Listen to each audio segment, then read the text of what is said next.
People would always say to me, is there going to be another Matrix just on people on the street and I would think, no, absolutely not. Get a text from Lana saying, it's Lana, call me when you can. And I was like, I'm just about to start the yoga class. And I was like, okay, great, I'm in yoga class. I literally went home and told my husband, I think I just started crying. It really helps when you fight someone good.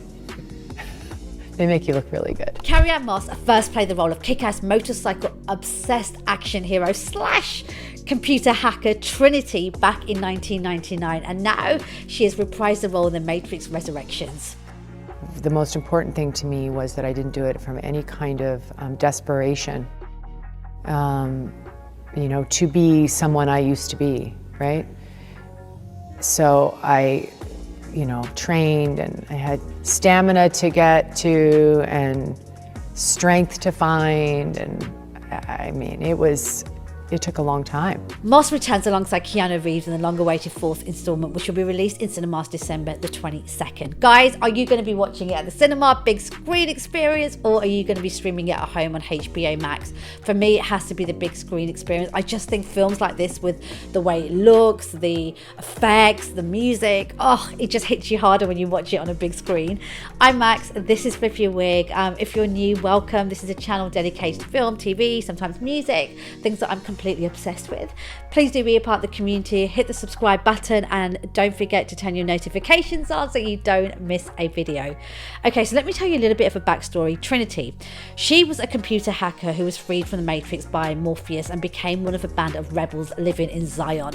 Her love for Neo is powerful, and she brings Neo back to life at the end of the Matrix by declaring her love. It's just kind of effortless for me to work with him. There's something on almost like a soul level. There's something about working with him for me that feels like home in a way, or it's so, I don't know, it doesn't matter if we haven't talked, or maybe I haven't been in a scene for weeks, I haven't seen him and he's been here working, and then just come there and bring the circumstances to it, and it's just like there. It's almost overwhelming at times. I find, because I don't know, we have such history, right? And such a deep friendship and care for each other.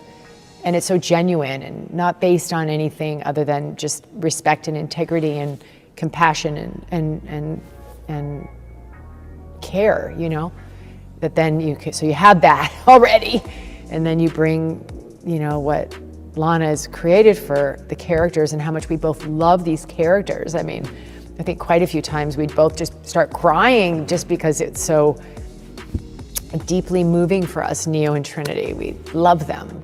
Both Neo and Trinity die in the final film. I revisited that film last night and I was thinking, how has Lana brought them back? Trinity dies in a hovercraft crash, and Neo after his fight destroying Agent Smith. However, it is teased in the end that Neo will return. It's unclear how, but the fact that Lana Wachowski convinced both with her beautifully written script for her 4th movie probably is the main reason. Lots of changes ahead, including children. In the scene that I'm shooting, I have 2 children that are there, and I looked at one of them and I was like, wow, he could totally be Keanu's kid. And I was like, oh, it's everything has so much layered meaning. Guys, Carrie-Anne Moss has been open about how she had to challenge herself to get back into this Trinity role. She had to lose weight, she wanted to get stronger, learn fight sequences, and now also being a mum, she no longer was 30, which was the age she was when she did the very first Matrix movie. She was determined to not try and be who she was before, but instead be the best person she could be now as a woman and mother. It's interesting with all the action, I really look to Keanu as a teacher.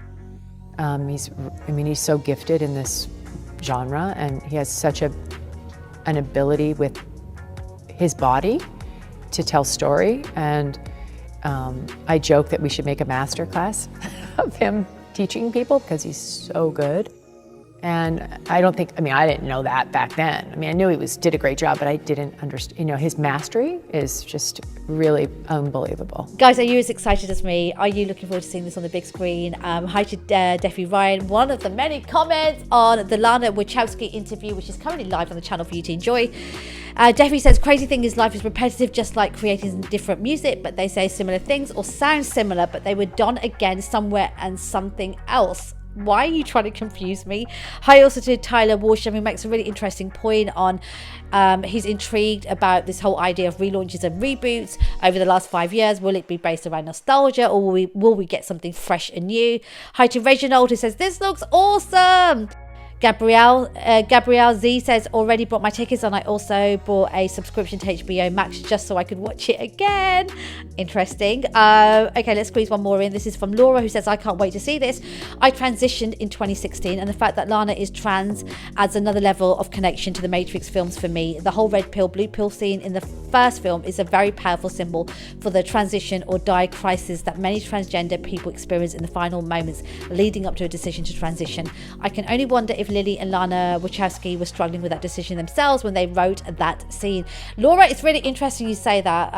Actually, Lana has spoken recently in detail about the fact that during the making of The Matrix, they were going through their own battles with how they felt, who they wanted to be. But of course, if you think about it, 20 years ago, the language, support, and just knowledge in the world was so much different to where it is now. So they weren't able to probably express fully who they are. And I think now they are who they want to be.